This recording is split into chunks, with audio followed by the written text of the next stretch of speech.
Olá, pessoal. Meu nome é Tássia, eu sou coordenadora do Petra Belas Artes e também aqui do Petra Belas Artes Digital. Hoje o nosso papo é sobre o Festival Cine Fantasy. Estou entrando um pouco na sequência daquele nosso papo da semana passada sobre o mercado nos festivais de cinema. Dessa vez a gente vai conversar sobre os criadores e o curador de um festival que já tem lá a sua trajetória no cinema nacional e também internacional. Eu queria conversar com o Filipe Pitanga e o Eduardo Santana, do Festival Cine Fantasy. Filipe e Eduardo, por favor, podem se apresentar para a gente? Olá, eu sou Eduardo Santana, sou idealizador do Cine Fantasy, o Festival Internacional de Cinema Fantástico, que este ano completa a sua 11ª edição e o seu segundo ano em parceria com o Petra Belas Artes à la carte. Eu sou o Filipe Pitanga, eu sou crítico, professor também de cinema, como na Academia Internacional de Cinema, e sou um fã do trabalho do Eduardo desde sempre, do Eduardo e também da Mônica Trigo, desde que ela se juntou também ao festival. Eu acho que eles fazem um trabalho fenomenal, que nenhum outro tipo de festival dentro do cinema de gênero estava pensando em coisas que eles já estavam elevando o patamar, pensando para além das fronteiras, sabe? Criando fissuras, não só na forma de trazer para a gente esse festival, mas também em termos de agregar e até inspirar as obras que viriam, porque eu acho que também é um festival de formação. Muito do que a gente hoje tem no Cinema Fantástico passou pelo festival.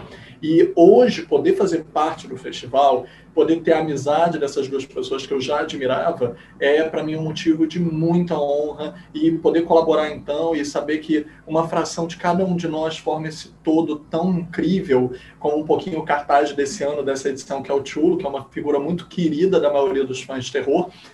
Ano passado foi revalorizada, ressignificada com o seriado Território Lovecraft, então demonstra a sua atemporalidade, que não importam os tempos, vai se adaptar, vai ser representatividade e vai ser ressignificar esses símbolos, como mostra o cartaz da 11ª edição do Cine Fantasy. Bom, primeiro eu queria agradecer vocês por estarem aqui nesse papo com a gente. Para a gente é muito importante tocar nesses assuntos que nem sempre o público ou quem é engajado no universo do cinema sabe muito bem. Eduardo, eu queria saber de você como surgiu a ideia do festival lá há 11 anos atrás e como ele se desenvolveu até aqui. Queria que você contasse um pouquinho dessa trajetória do festival para a gente. Vamos lá, o festival ele nasceu de uma ideia minha, tá? Há muito tempo atrás mesmo, e a partir da faculdade. Eu fiz meu TCC em cima do cinema fantástico e vi a necessidade da criação de um festival de cinema no país. Isso foi em 2004, nós começamos a pensar no festival. Ele ficamos 2 anos na elaboração, para 2006 fazer a sua primeira edição. O festival ele começa no formato de curtas-metragens, numa cidade do litoral de São Paulo, e a partir da sua terceira edição, ele desembarca nas terras paulistanas, tá? Por meio de um edital do governo do estado. E a partir daquele ano, que foi 2008, ele já começa a pensar não só no cinema nacional fantástico, mas no cinema mundial. Isso. O Cine Fantasy, naquela época, era um dos poucos festivais que existiam no país, e era o mesmo sonho, uma vontade de ter um festival de cinema de gênero aqui, né? E isso, com cada ano que conseguimos trilhar o festival com muita dificuldade, porque nem sempre é fácil fazer um festival de cinema, e principalmente um festival de cinema fantástico, que em 2006 não tinha os grandes eventos, não existia a Comic Con no país, não existiam os grandes portais de cinema voltado para os geeks, para os nerds. Então existia sim o Cine Fantasy, mas não existia nada. Eu falo que o festival ele teve uma grande mudança a partir de 2011, que aí sim ele consegue tomar o corpo de um festival de cinema fantástico. Mas eu falo que até hoje, na sua 11ª edição, nós temos que explicar o que é cinema fantástico. Porque senão vem sempre as mesmas respostas. São filmes B, São filmes trash? É filme de pequeno orçamento? Não, é cinema. Olha aí a camisa do Filipe. É cinema de gênero, cinema fantástico que já ganhou Oscar, que já ganhou Berlim, que já ganhou Veneza e que tem um grande representante brasileiro como Bacurau, como o cinema fantástico brasileiro.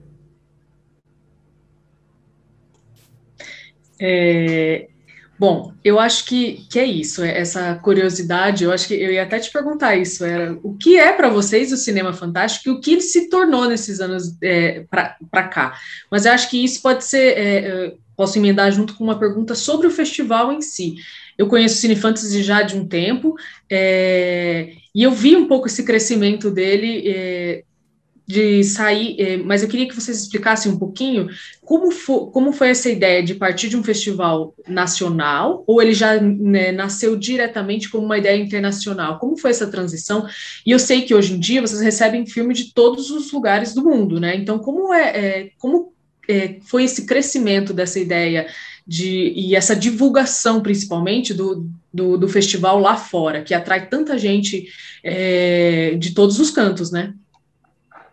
Exato. O festival nasceu como um festival de curtas-metragens brasileiros. Isso na primeira edição.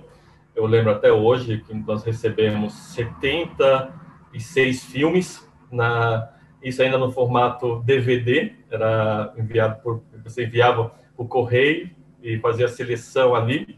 E na terceira edição, ele torna assim, um festival internacional, mas um formato curta-metragem ainda, com exibições em vários pontos, em vários cinemas da cidade de São Paulo. E na quinta edição, nós abrimos um festival para longas-metragens. Então, a partir da quinta edição, ele torna-se um festival de cinema fantástico dos modos de hoje, como na 11ª edição. O que acontece? O Cine Fantasy, desde a sua 6ª edição, ele recebe muitos filmes estrangeiros. Sim. Nós temos em torno de 60% de filmes estrangeiros. Esse é o número. A última edição, que nós vamos realizar agora em 2021, nós recebemos 781 filmes de 70 países. São todos os continentes e eu acho que todos os estados brasileiros também. Então, é um festival que recebe filmes do mundo inteiro. Eu acho que esse ganho também do festival foi porque o ano passado, em 2019, nós tiramos do papel a Fantilatam, que é a aliança dos festivais latino-americanos de cinema fantástico. Essa aliança é composta por 17 festivais, do México até o Uruguai. Nós temos 8 países, e o objetivo é justamente isso, é o intercâmbio de produções, principalmente latino-americana, nos países de origem, porque o festival Cine Fantasy, nas edições anteriores, recebia filmes europeus, canadenses e americanos. Hoje, nós temos uma quantidade grande de produções da América Latina. Acho que tem a ver muito com a Fantilatam. Muito, muito, muito legal.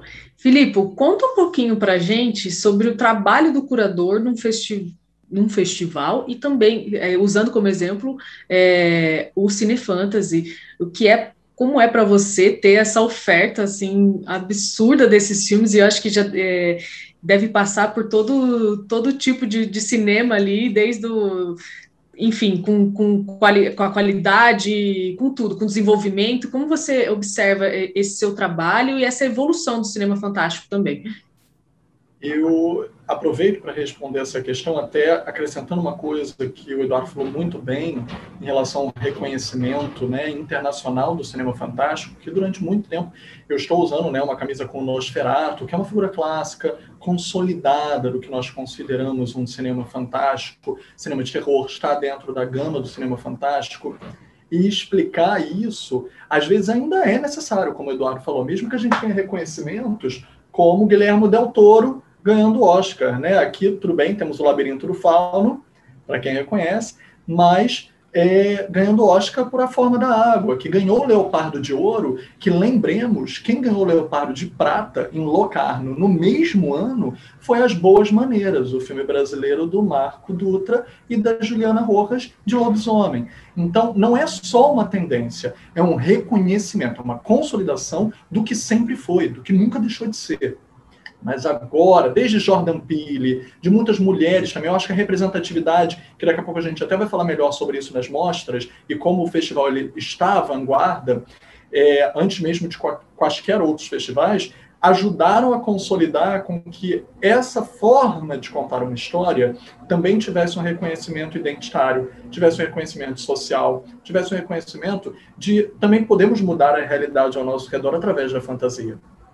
E Jordan Peele, Jennifer Kent, australiana, Ana Lily Amirpour, iraniana, e nossos brasileiros e brasileiras, como Gabriela Amaral Almeida, o Rodrigo Aragão e tantos outros. Então, vide o sucesso que o Zé do Caixão já fazia no exterior, como Joe Coffin, e não necessariamente fazia no Brasil, dependendo das safras e das épocas em que ele era resgatado. Então, nós sempre tivemos um problema de primo pobre. Aí vem a segunda parte da questão. Eu estou aqui com a Vardar aqui atrás, não foi à toa. Nós até temos, como eu disse, o festival ele também é um festival de formação.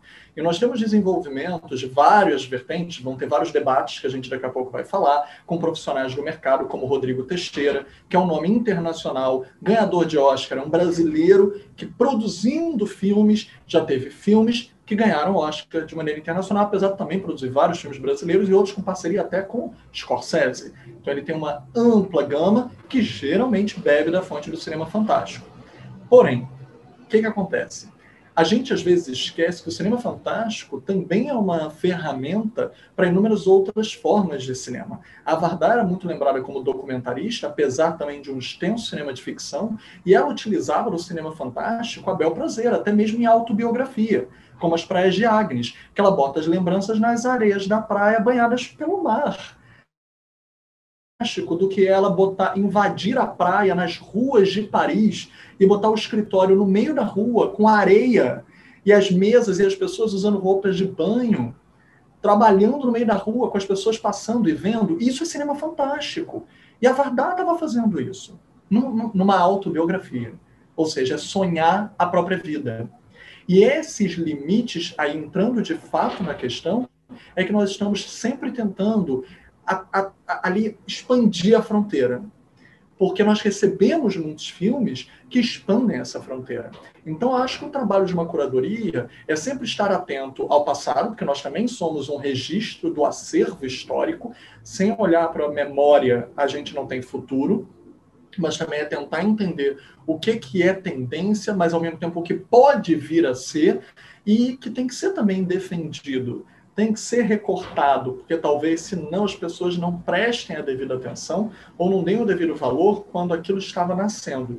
Quando já tiver sido assimilado pelo sistema, talvez não seja mais contracultura, talvez já seja cultura, e tudo bem também. Toda contracultura acaba sendo assimilada de alguma forma pela cultura. Mas ali naquele momento eu acho que o Cine Fantasy tem esse trabalho de reconhecer o que é extremamente vanguardista, o que vai criar uma nova evolução, um novo conceito, como ano passado, falando do trabalho de curador em si, nem sempre é só assistir ao filme, ver, esse filme combina com o festival, ou às vezes pessoas se inscrevem sem necessariamente ter algo com o festival, ou talvez não necessariamente com a linha que está se desenhando naquele ano. A gente até falou um pouquinho sobre a linha quando a gente falou sobre a pandemia, a questão quarentenada e essa liberdade que a gente tem uma vez confinado através do psicológico, do virtual, do delírio. Então, se não tem a ver com isso, pode ficar um pouco de fora? Pode. Mas não quer dizer que documentários com toques ensaísticos, com tons fabulatórios, não estejam ali. Ou que um documentário não pode ser um filme de terror, como a gente já teve. Ou que expandir o limite do cinema de gênero e que é uma catarse da própria vida como ela é. Isso eu acho que cada vez mais o Cine Fantasy demonstra e comprova. E aí tem a segunda etapa. Como a gente já quarentenado e tudo é online, tem gente que se inscreveu achando que ia ser presencial, como no ano passado. Tem gente que tem contratos de exclusividade com canais de streaming, e nós estamos passando num canal de streaming. Então, quando a gente seleciona e faz um desenho, tem a segunda etapa, que é lutar pelos filmes, que é conseguir uma brecha, é dizer, vamos tentar fazer um número específico de exibição, ou num dia X, conversar com a outra plataforma para compartilhar, porque também tem um espírito de união muito grande nesse tempo de vacas magras. Então, curadoria tem várias fases, e um exemplo que eu gostaria de dar foi o primeiro longa-metragem de terror de uma diretora panamenha, que a gente exibiu no ano passado, que era uma coisa incrível, maravilhosa, e que, se a gente não tivesse lutado por ele, talvez a gente não tivesse conseguido. E aí o Cine Fantasy passar um filme como esse, e tantos outros que estão nesse sentido. Muito, muito legal. E eu lembro do ano passado, que foi o primeiro ano que estava na plataforma do à la carte, ele teve uma receptividade assim que o pessoal ficou chocado, sabe? Todo mundo falava, nossa, vamos testar, vamos ver como funciona. Ano passado, naquele momento de transição, que a gente não sabia muito bem como ia ser, né, essa receptividade pelo público, e foi assim um sucesso absoluto. Eu lembro de ter picos assim de acesso que a gente tinha, e a gente ficou muito, muito feliz com isso, que eu acho que é um reconhecimento exatamente, e o interesse também cada vez mais recorrente do público, que talvez não se aprofunde muito em cada assunto, no assunto do cinema fantástico, mas que vê que é isso, é uma oferta de oportunidades que podem entrar nesse universo, né? Eu queria que vocês falassem um pouquinho sobre a edição desse ano, que eu acho que como foi essa seleção, se foi um pouquinho diferente do ano passado, que ainda estava nesse momento de pandemia, não tem muito como não falar de pandemia, né, até nos aspectos dos festivais, né, o que isso mudou ou não, e falasse um pouquinho desse uns destaquezinhos da edição desse ano para a gente, o de diferente, enfim. Primeiro, eu quero agradecer, eu acho que o Cine Fantasy foi o primeiro festival que o Belas Artes comprou a ideia, e foi muito, muito interessante, porque estar na plataforma Belas Artes, com a qualidade que é o Belas Artes, não tem preço, gente, porque você tem o Cine Fantasy, ao mesmo tempo que tem uma gama de filmes fabulosos, que eu sei que é escolhido a dedo pelo seu André Sturm, é muito bom, é muito bom. Foi uma alegria. E a maior alegria foi fazer o Cine Fantasy não só na plataforma do Belas Artes, mas também no Belas Artes Drive-In. Então, nós inauguramos uma grande novidade, né? Então, você começar um festival no Drive-In num dia, e no dia seguinte ele está numa plataforma streaming. Então, isso foi novidade. Foi o primeiro festival brasileiro a fazer isso, foi o Cine Fantasy. Então, agradeço mais uma vez ao Grupo Belas Artes por essa parceria de sucesso. Agora, o Cine Fantasy, ele teve mudanças, e essas mudanças eu agradeço muito a pessoa que é a Mônica Trigo, que ela foi responsável por trazer a diversidade ao Cine Fantasy. Esse ano nós temos uma campanha que eu falo que o Cine Fantasy não é um festival de cinema fantástico, ele é um festival de cinema plural. E isso por quê? Bom, nós temos as mostras Mulheres Fantásticas, só com diretoras mulheres, Fantástica Diversidade, que é filmes LGBTQIA+, com elementos fantásticos. O ano passado criamos a Fantastim para público adolescente, Pequenos Fantásticos para crianças a partir de 5 anos, e a novidade deste ano, Fantástico Black Power, só para realizadores negros. Isso torna o Cine Fantasy um olhar plural. Eu acho que isso é muito, muito marcante no cinema fantástico, e esse cinema fantástico que eu posso falar que não é só aqui no Brasil, isso é no mundo, porque nós temos os principais festivais de cinema fantástico do mundo que não tem essa gama de diversidade. O Cine Fantasy tem. Então eu agradeço aos 14 curadores deste ano. O festival não é feito apenas por um curador, foram 14 homens e mulheres, 7 homens e 7 mulheres. Então, eu acho que isso é um diferencial dessa edição. São olhares mais diversos para o cinema fantástico. Eu acho que até o Felipe pode complementar essa minha posição. Concordo com o Eduardo, eu acho que a diversidade é uma das marcas da fantasia, né? Porque a gente sabe que a sociedade é injusta, a gente sabe que existe uma disparidade de direitos.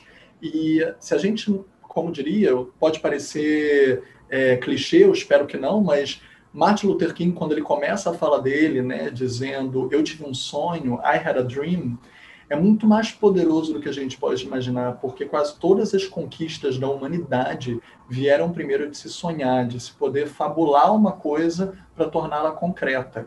O poder disso é tão grande que tem os dois lados da moeda, que a gente está vivenciando hoje em dia. Também existem aqueles que têm um pesadelo e tornam um pesadelo realidade. Por isso a gente sempre faz a campanha de que o Cine Fantasy, ele é um festival de fantasia, ele contém o gênero do terror, vamos colocar o terror de volta nas telas, para que a gente possa lidar com ele onde as narrativas podem ser melhor compreendidas, onde a gente possa ter uma objetividade. Porque no momento que a gente está vendo, infelizmente, é uma distopia, uma distorção da realidade por pessoas que detêm alguns mecanismos de poder. E isso demonstra o quanto o festival é ainda mais importante. Porque essas pessoas que sonham, as pessoas que sonharam para fazer esses filmes, as pessoas que recepcionaram esses sonhos, curadores e curadoras, e todas essas mostras que demonstram quantas identidades esses sonhos podem ter, tornam a fantasia ainda mais poderosa como realidade, porque é a única coisa que pode combater, de fato, a distorção que nós estamos vivendo. Porque só refabulando a sociedade que a gente pode vencer esse tipo de pesadelo. Então, eu adoro as mostras do festival, eu acho que elas estão fortíssimas. Eu não fiz a curadoria delas, mas eu sei vários dos trabalhos que os colegas escolheram. A gente daqui a pouco vai dar algumas dicas incríveis. Eu sou totalmente suspeito para falar, mas acreditem em mim, porque é de arrepiar a força que esses filmes têm. E reflito isso em relação aos longas. Nós temos o maior número de diretoras mulheres nos longas-metragens ever. Teríamos até mais, só que, como eu disse, a segunda fase da seleção é sempre aquela que a gente tem que batalhar pelos filmes, porque pode ser que alguma tenha tido um direito de exclusividade no interim com uma outra plataforma, ou passou. Nós tivemos o caso de um filmaço, não posso falar, mas um filmaço que estava totalmente inédito, nosso olhar foi tão certeiro que ele, pode dizer em qual festival ele foi selecionado, ou melhor não dizer né? Ele foi selecionado num dos maiores festivais da Europa, existem, né, os 5 maiores festivais europeus, ele está na competição principal de um dos 5 maiores festivais europeus, e por isso ele não vai poder passar na gente, mas quem sabe, olha, ele não ganha até prêmio lá, porque ele já está garantido para depois passar para a gente. Então, assim, é o nível da curadoria e do poder de atração, que a credibilidade ao longo de 11 anos já atrai nas inscrições, senão a gente não teria nem esse material riquíssimo para trabalhar. Então, a gente tem filmes, assim, inestimáveis. Daqui a pouco, se você quiser, eu dou algumas dicas. Por favor, a gente vai pedir aqui umas dicas, se vocês puderem pontuar alguma...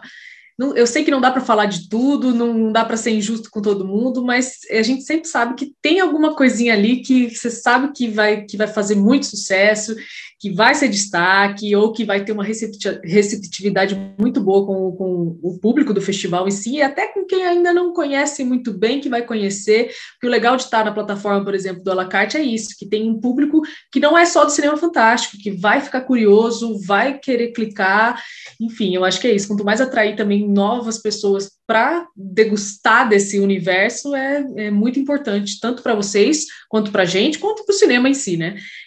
Então, se vocês puderem, assim, dar 2, 3 dicas, ou uma só, enfim, aí eu vou deixar com vocês essa parte. Olha, em primeiro lugar, nós temos 4 filmes brasileiros que eu acho que são imperdíveis, porque eles expandem também o horizonte, tem muita representatividade ali contida nessa imaginação e criatividade que eles trazem, como 2 da Bahia, que é o Voltei, da famosa dupla Glenda Nicásio e Ari Rosa. Eu acho que é a primeira vez que vai ter um filme deles na plataforma Petra Belas Artes, não é? Então eu fico muito feliz também com isso, porque eles já estão no 4º longa-metragem, eles têm também um certo recorde de produção, porque é muito difícil fazer um cinema contra-hegemônico, fora dos eixos, e eles estão fazendo no Recôncavo Baiano, de forma cooperativa, com todo o comércio local, com as comunidades locais que fazem parte daquela história. E eles vão falar sobre um futuro distópico em que uma irmã já falecida pode voltar numa ligação telefônica. Então, olha aí já a criatividade. E também temos da Bahia o Rosa Tirana, com o maravilhoso e imprescindível José Dumont, o maior ator brasileiro vivo, em atividade. Vai estar na nova novela das 6 também, de época. Então, digo, é imperdível, é como se fosse um Alice no País das Maravilhas, mas no interior da Bahia. Também acho que é uma coisa assim muito mágica, muito poderosa. E temos filme do Ceará, como Hodgson, que é um filme extremamente experimental, extremamente vanguardista. Quem gosta daquele tipo de filme que eu não quero coisa óbvia, eu quero coisa assim que tudo hoje em dia parece tanto com tudo. O que é diferente? Isso é diferente. É aquele que você diz, nossa, eu não consigo decifrar esse filme. Esse é o filme para você. E temos até faroeste, que ele vem do sul. Imagina, né? A gente está com um faroeste brasileiro, que eu acho que diz muito também com o tempo presente, um faroeste que atualiza os arquétipos, porque vai ter protagonista feminina, vai ter protagonista indígena, que não vão estar no lugar de antagonismo nem de coadjuvantes. Então, acho isso também bem importante em decodificar, em decolonizar o faroeste. Agora, dos estrangeiros, olha, eu diria que todos vão surpreender vocês. Todos. Tipo, de filme húngaro, de terror, com possessão e exorcismo, com efeitos especiais, e ainda podia ser só um blockbuster. Aí vai lá e ainda me bota uma menina que é tipo uma revelação mirim. Que atuação infantil. E de atuação infantil a gente está com vários filmes. Nós temos o Porcelana, que também é um menino que regride a um estado quase animal para uma doença dos novos tempos. E por isso o título, né, Porcelana. Nós temos o Mãe, Sua Amiga de Fantasmas, que é quem gosta do jogo de videogame The Last of Us vai reconhecer a estética. É muito interessante esse jogo. Quem ama o jogo vai gostar da estética do filme. Então a gente tem coisas assim com uma experimentação muito interessante. E temos até filmes com o New Horror Queer, que é um cinema de terror gay com uma representatividade muito forte LGBTQ, como Playdurism, que traz um pink noir. Eu acho isso bem interessante de denotar, e quem gosta de inovações estéticas, esse filme é plasticamente um prato cheio. Então, muita coisa diferente, muita coisa inovadora, vários filmes dirigidos por mulheres dentro da seleção, eu altamente recomendo.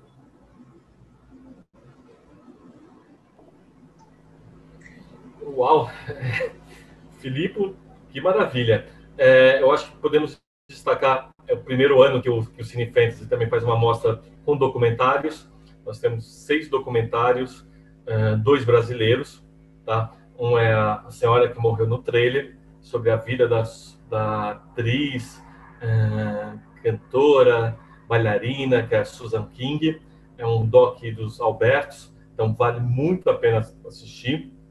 Nós temos também o Morgana, que é um doc sobre uma australiano, sobre uma dona de casa que ela resolve ser atriz de filmes de bondade, então, de sadomasoquismo. Então, esse é um filme interessante, passou no Fantasia, no Canadá, ele está circulando a Europa nos grandes festivais também. Então, é uma grande dica dos documentários. Agora, cada mostra nós temos no total 106 curtas-metragens. Então, eu acho que tem para todos os gostos aí, desde filmes de ficção científica, horror, fantasia, o Pequenos Fantásticos, o Brasil Fantástico. Tem uma mostra especial que é só para a Espanha, que é a Espanha Fantástica, com vários filmes. E o interessante do Cine Fantasy, eu acho que é isso, você mostrar curtas-metragens de vários locais, e esses curtas que são exibidos em grandes festivais também. A maioria dos filmes deste ano são inéditos na América Latina, então nós temos um grande número de filmes inéditos sendo exibidos pela primeira vez. Maravilha. Gente, tem muita coisa pelo jeito, hein? Não sei, eu mesma vou ter que reservar um tempo aí grande, né?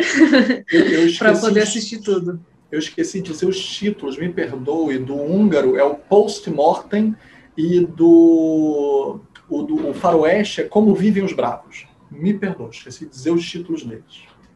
Sabe uma coisa, Filipe? Você poderia falar do nosso filme de abertura, né? Opa, sim, lógico. Meu Deus, como é que eu quase esqueci, não podia. Eu acho que ele, por exemplo, é um excelente exercício de curadoria. O Eduardo, ele foi atrás, ele batalhou para ter o filme, para ter o direito de exibir o filme, porque, como eu falei, o festival ele também é um festival de formação. E ter esse filme também é um manifesto. abarcar esse filme no festival é um manifesto, que é o Horror Noir. Para quem conhece o livro, ele é baseado num livro. Esse livro é hoje imprescindível para quem estuda cinema ou quem é entusiasta de cinema. Ele fala sobre o cinema negro de terror. Toda representação e representatividade de pessoas negras fazendo cinema de gênero, desde o início da história, como Oscar Micheaux, até chegar, né, em grandes nomes hoje em dia, como não só Jordan Peele, Nia da Costa, Ava DuVernay e etc. Então, se não existisse uma questão desde o início da história, como seria esse cinema, né? Será que ele seria visto apenas por um olhar branco, como já foi? Isso também é falado no livro. E o livro virou um filme documentário com várias participações especialíssimas, inclusive alguns dos nomes que eu mencionei, como depoente, né, dialogando com o documentário. Ele vai ser o filme de abertura. Ele não é só um baita filme, ele não só diverte, ele também é uma baita referência de dica. Dá vontade de ver o filme e procurar todos os filmes que ele fala. Procurar para rever aquilo que a gente já viu, mas agora com outro olhar. Entender algumas opções de produção até. O Jordan Peele recentemente adquiriu o direito de readaptar a obra, né, dos Monstros que Vivem Atrás das Paredes. Como é que é o nome do filme em português, Eduardo? Daqui a pouco eu vou lembrar. Esqueci agora em português. Mas, tipo, alguma coisa que vive atrás da parede. Eu esqueci como é que é em português. Mas o filme era um dos filmes favoritos dele de infância. E por quê? Porque era um menino, né, uma identidade negra, criança, jovem, como protagonista, e que vence no final. Então, por que ele hoje decide refilmar esse filme? Porque é importante a gente saber a história. Então, é dica, é manifesto, e as pessoas saírem, eu acho que vão sair apaixonadas, querendo mais. Mais e mais. Inclusive, comprar o livro. E a gente vai ter debate sobre o filme.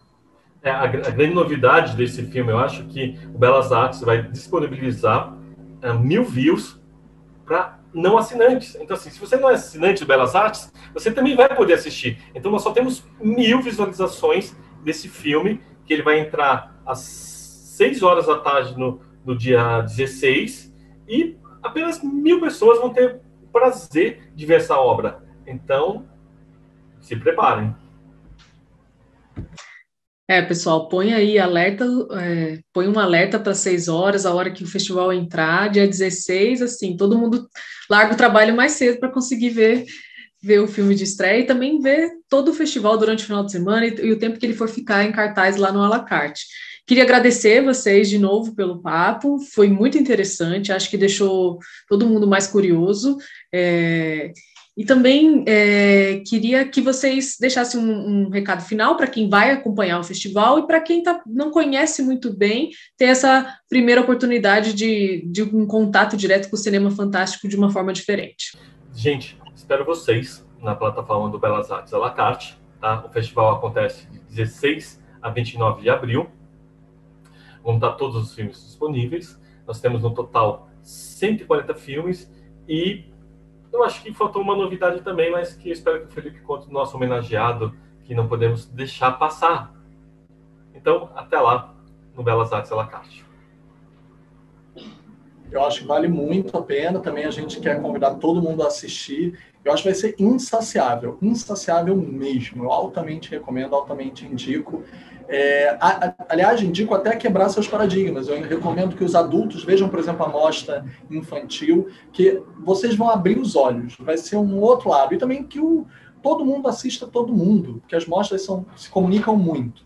E lembrando o nosso homenageado, o grande cineasta Neville de Almeida, que a gente deve ressignificar e lembrar também, que é um outro manifesto, encaixá-lo no cinema fantástico, encaixá-lo num cinema que já lidava com distopia, já lidava com fantasia, com terror, com horror psicológico muito antes do que sequer se pensava em encaixar o cineasta como cinema de gênero, como no próprio primeiro filme dele, O Jardim de Guerra, que foi proibido durante muito tempo. O cineasta mais censurado da história do cinema brasileiro, né, infelizmente, por causa de questões que faziam críticas ferrenhas políticas, sociais, como é tão necessário de novo hoje em dia. Então, homenageado melhor não há. Bom, gente, é isso. Queria agradecer de novo Eduardo e Filipe E, a partir do dia 16, na plataforma do Belas Artes à la carte, a 11ª edição do Cine Fantasy. Esperamos vocês. Até mais. Tchau, tchau.